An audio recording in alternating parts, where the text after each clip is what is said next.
So there were really two different prohibitions going on. One was the governor's moratorium, which ended on the 27th of May. But many of these cases were filed before that.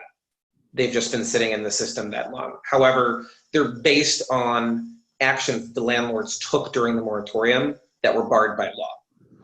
And it's easy to tell that just by looking at the documents filed in the case, because you can see when things happen, all the different procedural steps in the case.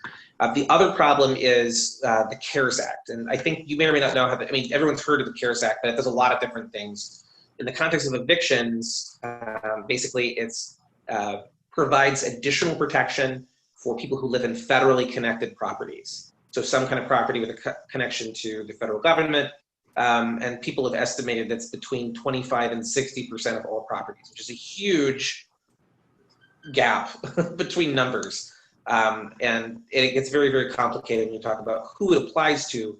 Suffice it to say, there are some people who it definitely applies to, and we have been going through and looking at these evictions across the state in Polk County as well, and we are using different tools to find those federal connections so we can see when there might be a federal connection there. Now, it might be the case that a judge could say they did not know that a particular property was federally connected. However, there's a requirement that the Supreme Court had